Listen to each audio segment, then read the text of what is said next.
ఇక అంత్యశ్రీకి సంబంధించి కవిరేడు అంత్యశ్రీ అస్తమయం, వేకుజామున అస్వస్థతతో మృతి, ప్రధాని మోడీ తర్వాత సీఎం రేవంత్ రెడ్డి సహా ప్రముఖుల దిగ్భ్రాంతి. గట్కేసర్లో ఇవాళ అధికార లాంఛనాలతో అంత్యక్రియలుంటాయి. యువతను ఉర్రూతలూగించిన ఉద్యమ గొంతుక మూగపోయింది.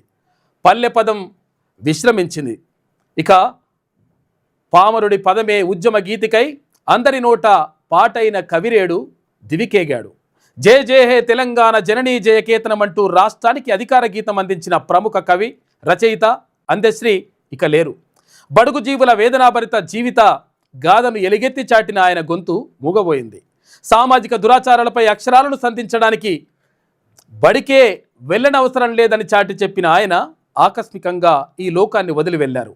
హైదరాబాద్ లాలాగూడలో నివసిస్తున్న లాలాగూడలో నివసిస్తున్న అంత్యశ్రీ మరణ వార్త రాష్ట్రాన్ని విషాదంలో నింపింది.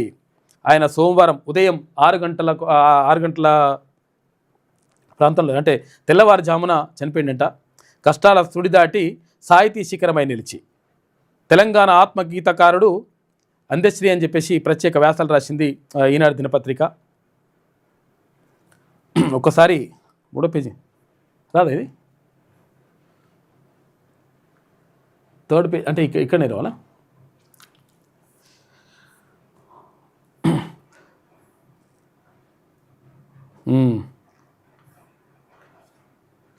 ఉదయం 6:20 బాత్రూమ్ బయట కింద పడి ఉండడాన్ని చూసి కుటుంబ సభ్యులు గుర్తించి వెంటనే గాంధీ ఆసుపత్రికి తరలించారు. ఉదయం 7:20 వైద్యులు పరీక్షించి తుదిశ్వాస విడిచినట్లుగా ధృవీకరించారు. ఆసుపత్రి జనరల్ మేనేజర్ విభాగాధిపతి సునీల్ కుమార్ మాట్లాడుతూ అంత్యశ్రీ శరీరం అంతా బిగుసుకుపోయి ఉందని, గుండెపోటుతో మరణించి ఉంటారని ఆయన చెప్పిండు. అంతిమయాత్రకు ఏర్పాట్లు చేస్తూ ఉన్నది. ఇలా భౌతిక గాయానికి నివాళులు ప్రముఖులందరూ చాలామంది నివాళులు అర్పించారు. ఇక్కడ ఇండోర్ స్టేడియం లాలాపేటలో ఉన్నటువంటి జిహెచ్ఎంసీ ఇండోర్ స్టేడియంలో అంత్యశ్రీ భౌతిక గాయాన్ని ఉంచిండ్రు.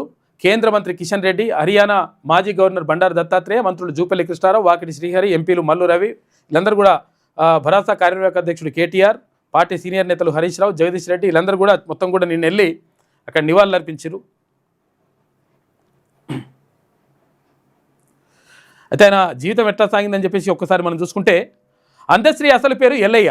గతంలో ఉమ్మడి వరంగల్ జిల్లాలో, ప్రస్తుతం సిద్దిపేట జిల్లాలో ఉన్న మద్దూరు మండలం రేబర్తి గ్రామంలో 1961 జూలై 18న జన్మించారు. ఆయనకు భార్య మల్లుబాయి, 3 కుమార్తెలు, వాక్కులమ్మ, తర్వాత వెన్నెల, వేకువ, చూడు పేర్లు ఎట్లా పెట్టిండు ఆయన, వాక్కులమ్మ, వెన్నెల, వేకువ, 3 కుమార్తెలు. ఇక కుమారుడు దత్తు ఉన్నాడు. అంత్యశ్రీ ఒక అనాథగా పెరిగాడు. చాలా కాలం పాటు పశువులు, గొర్రెలు కాపరిగా పనిచేశాడు. తనకు జన్మనిచ్చింది ఉమ్మడి వరంగల్ జిల్లా అయినా అక్షర భిక్ష పెట్టింది మాత్రం ఇందూరు గడ్డ అని పలుమార్లు వెల్లడించాడు. అంటే ఇందూరు గడ్డ అంటే నిజామాబాద్. 1978లో ప్రాంతంలో బతుకుదెరువు కోసం ఉమ్మడి నిజామాబాద్ జిల్లాకు వచ్చాడు. ఆర్మూర్, నందిపేట మండలాల్లోని మచ్చర్ల, సిద్దాపూర్, తర్వాత వన్నెల్కే, ఇక కుద్వాన్పూర్, నందిపేట్, లక్కంపల్లి, తల్వేదా గ్రామాల్లో కల్వట్టుల నిర్మాణాలకు తాపి పనులు చేశారు. అప్పట్లో మక్లూర్ మండలం, తర్వాత ఆమ్రాద్లో ఆశ్రమాన్ని నడిపిన శంకర్ మహారాజు దృష్టిలో పడ్డాడు. ఆయనే ఎల్లయ్యకు అంత్యశ్రీగా నామకరణం చేశారు. ఉపనయనం చేసి వేదాలు, ఉపనిషత్తుల సారాన్ని బోధించాడు. నిజంగా ఆయనకు ఆధ్యాత్మిక చింతన ఎక్కువ, దైవాన్ని నమ్ముతాడు ఆయన, దేవుడి భక్తి చాలా ఉంటుంది. చాలాసార్లు కూడా చెప్పేటాడు. అంటే నేను ఒక కవిత రాస్తే ఏమైంది, ఎర్రజెండా బాట పడుతున్నవా ఏంది అని అడిగిండు. అంటే అట్లేం లేదు సార్ అంటే, లేదు అట్లా కాదు, మనము ధిక్కార స్వరాన్ని వినిపించాల్సిందే కానీ అటువైపు కాదని చెప్పి చెప్తుండే ఆయన. అంటే అట్లా ఆధ్యాత్మిక చింతన ఎక్కువగా ఉంటుంది అంత్యశ్రీకి. ఆయనే ఎల్లయ్యకు అంత్యశ్రీగా నామకరణం చేశారు.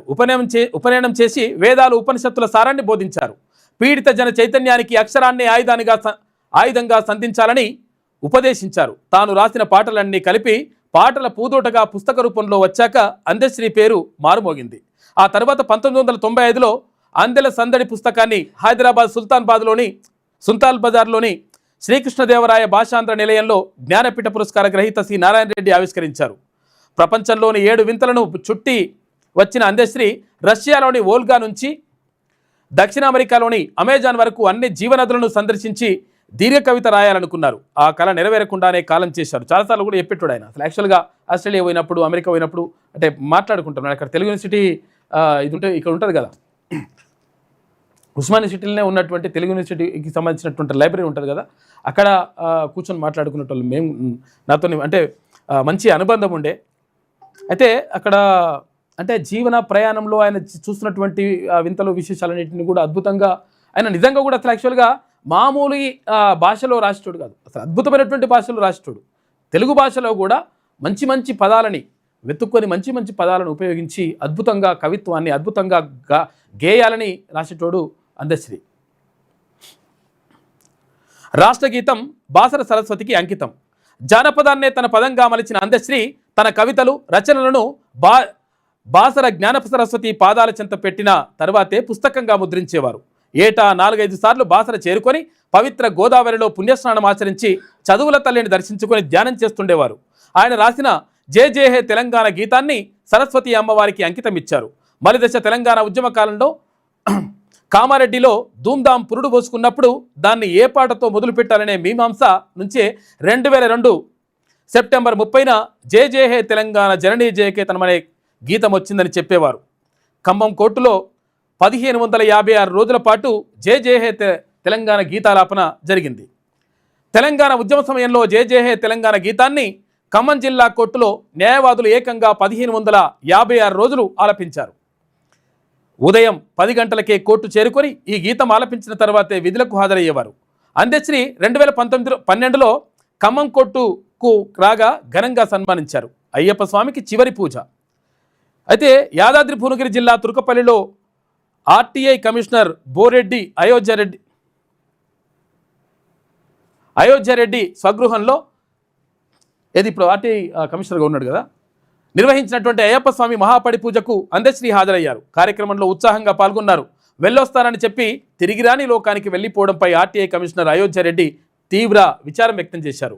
ఎన్నెన్నో పురస్కారాలు, ఎర్ర సముద్రం చిత్రం కోసం రాసిన మాయమైపోతుండడం చిత్ర గీతాన్ని ఆంధ్రప్రదేశ్లోని విశ్వవిద్యాలయాల్లో తెలుగు పాఠ్య పుస్తకాల్లో 2వ సంవత్సరం పాఠ్యాంశంగా చేర్చారు. చూడరు అసలు యాక్చువల్గా పాఠ్యాంశంగా చేర్చినది. తర్వాత కాకతీయ విశ్వవిద్యాలయం గౌరవ డాక్టరేట్తో గౌరవించింది ఆయనను. అంటే స్కూల్కి వెళ్ళలేదు, పాఠశాలకు వెళ్ళలేదు, చదువు నేర్వలేదు, అయినా కానీ అక్షర జ్ఞానాన్ని మెల్లగా నేర్చుకొని అటువంటి వ్యక్తి గౌరవ డాక్టరేటు అక్కడ కాకతీయ విశ్వవిద్యాలయం ఇచ్చింది. వాషింగ్టన్ డీసీకి చెందిన academy of universal global peace సంస్థ ఆయనకు గౌరవ డాక్టరేట్తో పాటు లోకకవి అనే బిరుదుతో 2014 ఫిబ్రవరి 1న సత్కరించింది. ఇక వంశీ ఇంటర్నేషనల్ ఫౌండేషన్ వారిచే దాశరథి సాహితీ పురస్కారం 2015లో, డాక్టర్ రావురి భరద్వాజ రావురి కాంతమ్మ ట్రస్ట్ వారి నుంచి జ్ఞానపీఠ పురస్కార గ్రహీత డాక్టర్ రావురి భరద్వాజ సాహితీ పురస్కారం అందుకున్నారు. సుద్దాల హనుమంతు జానకమ్మ జాతీయ పురస్కారం, సుద్దాల హనుమంతు ఇప్పుడు సుద్దాల అశోక్ తేజ వాళ్ళ అమ్మ నాన్న పేరు మీద 2022లో, ఇక దాశరథి కృష్ణమాచార్య సాహిత్య పురస్కారం 2024లో, విశాఖపట్నంలో లోక్ నాయక్ ఫౌండేషన్ వారు లోక్ నాయక్ పురస్కారాన్ని ప్రదానం చేశారు. ఇలా మరెన్నో పురస్కారాలు ఆయన్ను వరించాయి. తెలంగాణ ఉద్యమంలో కీలక పాత్ర పోషించినందుకు 2025 జూన్ 2న రాష్ట్ర ఆవిర్భావ దినోత్సవం సందర్భంగా సికింద్రాబాద్లోని పరేడ్ గ్రౌండ్లో జరిగిన ఉత్సవంలో ముఖ్యమంత్రి రేవంత్ రెడ్డి అందశ్రీని ₹1 కోటి నగదు పురస్కారంతో సత్కరించారు. ఇట్లా కవిరేడు అందశ్రీ అస్తమయం అని చెప్పేసి ఇక్కడ వార్త కనిపిస్తూ ఉంది. మొత్తం మీద నిజంగా కూడా తుర్కపల్లిలో ఆదివారం మొన్న ఏది ఆదివారం అయ్యప్ప స్వామి పడి పూజకు హాజరైపోయి అందులో పూజా కార్యక్రమంలో పాల్గొన్నాడు. ఆధ్యాత్మికత భక్తి అంటే చాలా మొత్తం భక్తితోనే ఉంటాడు. అందుకని చెప్పేటోడు అసలు యాక్చువల్గా నాది ఇక్కడ ఇట్లున్నప్పటికీ కూడా ఇట్లా నేను ఈ రచనలు చేస్తున్న తర్వాత ఇవన్నీ ఉన్నప్పటికీ కూడా పశువుల కాపరిగా గొర్రెల కాపరిగా మొదలైనటువంటి ఆయన ప్రస్థానం, ఆ తర్వాత తాపి మేస్త్రిగా, ఆ తర్వాత సాహిత్యంలో ఒక గొప్ప శిఖరాన్ని అందుకున్నాడు అందశ్రీ.